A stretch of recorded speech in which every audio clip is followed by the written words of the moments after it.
Hey everybody, Shoebox Legends here. Thanks for tuning in today to join me for another installment in my ongoing 50 for 2023 series here on the channel. Very simple concept.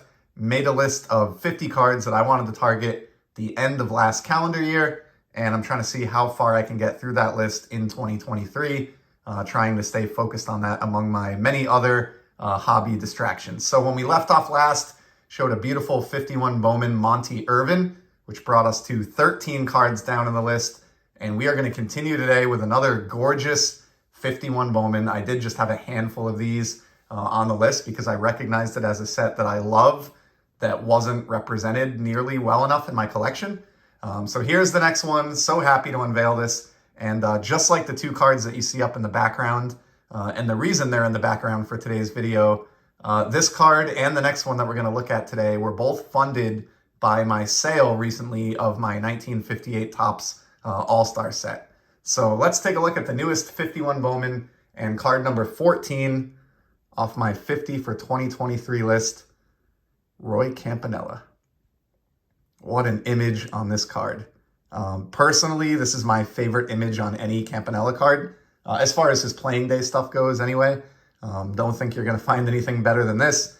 I know it's not a rookie card. It's not significant in that sense, but this image is just amazing. If we bring it a little closer, I mean, donning the tools of ignorance. He's throwing the mask off here to leap up and presumably catch a pop fly. Got a random person in the background there in the stands. The color on this card is just so vibrant. You know, I'll give the obligatory, anytime anyone shows a 50s Bowman card, including myself, they say this, these are really little works of art. Just cannot describe appropriately just how awesome this card looks in hand. Like, it's absolutely gorgeous. This is vintage baseball, perfection as far as the image goes. Amazing. Actually struggled for the first few months of the year to find a copy of this that I was happy with after putting it on the list. I don't know why it is, but I have noticed in general it's getting harder and harder to find decently centered vintage baseball stars in the market. But this card in particular was just brutal. I mean, a lot of copies out there that were severely off center. And while this one isn't perfect, it's at least centered, nice enough to present very well. But yeah, I really, really struggled to find a low to mid-grade copy of this card with high eye appeal. Obviously, this has been on the list for 4 months now, and it took me all the way into April to find this copy. And the only reason I got this one, honestly, it popped up in a saved search that I had. It was a 99-cent starting bid or best offer that you could offer the seller if you were quick enough before a bid was placed. So as soon as I saw this, I acted immediately, did some quick research about recent sales in the 2 to 3 range for PSA graded copies of this card, and quickly made an offer to the seller for just about the same amount that the last two went for. This is a much stronger example. I mean, this card looks great for a 2.5. I will never need to upgrade this. It's a card that I am extremely happy with, and I was really pumped when the seller accepted that offer, and I was able to kind of snatch this off of eBay and get it off of the open market really before many people probably had a chance to notice it. I have a feeling if someone had placed a bid on this and I tried to win it via auction, I probably would have ended up paying a decent amount more than I was able to by making that offer right away. So here's a look at the back. No gum stain or wax stain, I should say, on the back here, unlike a lot of my 50s Bowman. Very, very clean. So looking at this, you may be asking yourself, like, why did this get a 2.5? And after careful inspection, I'm not saying it's, a mint card or anything like that. It has its issues. Obviously, it's what made it affordable to me. But you can see, the corners are a little bit soft. But the color is vibrant and gorgeous. No creases, no holes. Surface looks good.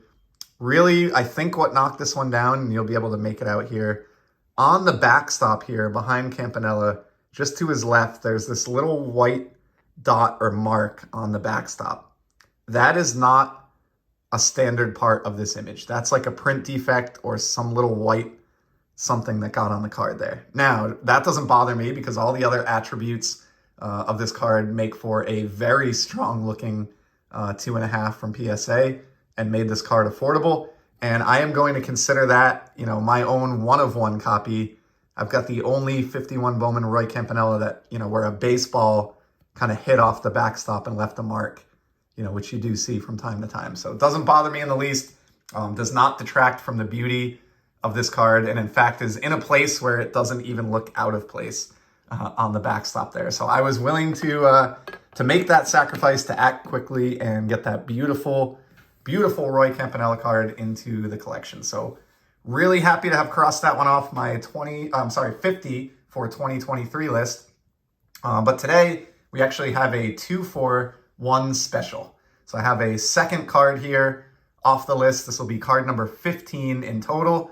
Also picked this up with the proceeds from the 58 All-Star sale, as I mentioned.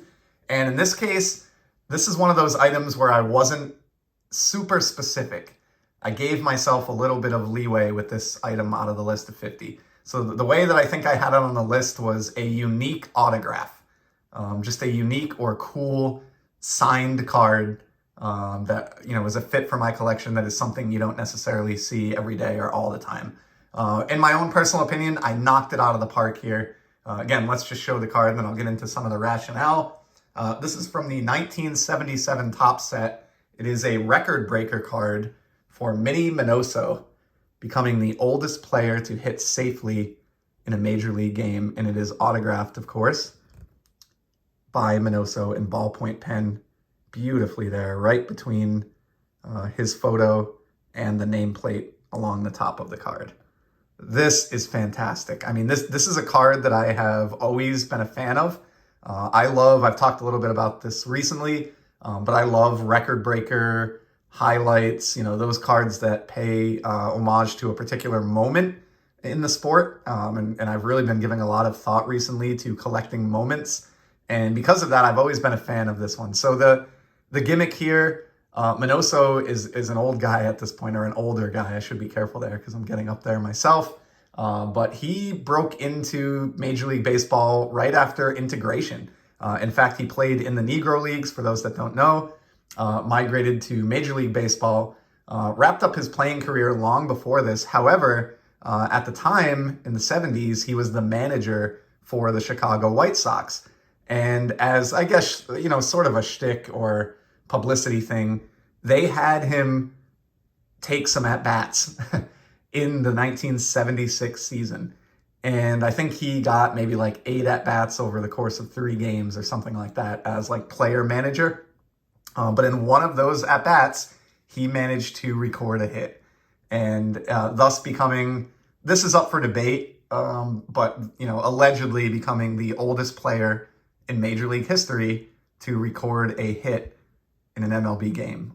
He was, I think, around, now the back of this card, I think claims he was 54 or turns 54 later this year. So I think when he actually broke the record, I want to say he was maybe only 52 or 53, but just the thought of somebody who is over the age of 50 stepping into the batter's box in a Major League Baseball game and actually successfully recording a hit, I think is just one of the coolest moments, gimmicky or not, and I'll admit it's a little bit gimmicky, a very cool moment in the history of baseball.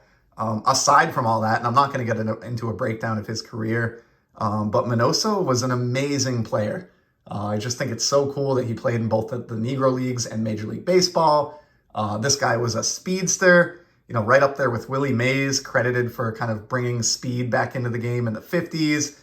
Swung an amazing bat, was just really just an incredible player and somebody who I admire and have a decent little collection of. And I just thought the opportunity when I found this to get a hard signed autographed version of this card that pays tribute to his age 50 plus hit in the majors in the 1970s was just, really, really awesome. And it certainly checked the box for my 50 for 2023 list in terms of being a unique autograph of a player that I enjoy. So I'm really happy with how that worked out, having given myself a little bit of flexibility to hunt down that auto. That is exactly the type of card that I had in mind. I think that might be the only autograph line item that I have on the list of 50. I don't recall precisely. But in any event, there are two great cards there in the Campy and the Minoso that I've been able to add to the collection, both former Negro League players, as a matter of fact, as part of the sale of that 1958 top set, and two more cards down in my overall 50 for 2023 project. So again, that takes me to 15 cards down, 35 cards to go as the year progresses here. We'll see how far I can get. Do have one or two more in hand already, so I'll be back with another one of these episodes shortly. But in the meantime, I certainly thank you for joining me, and I hope you stay safe and enjoy the hobby. Take care.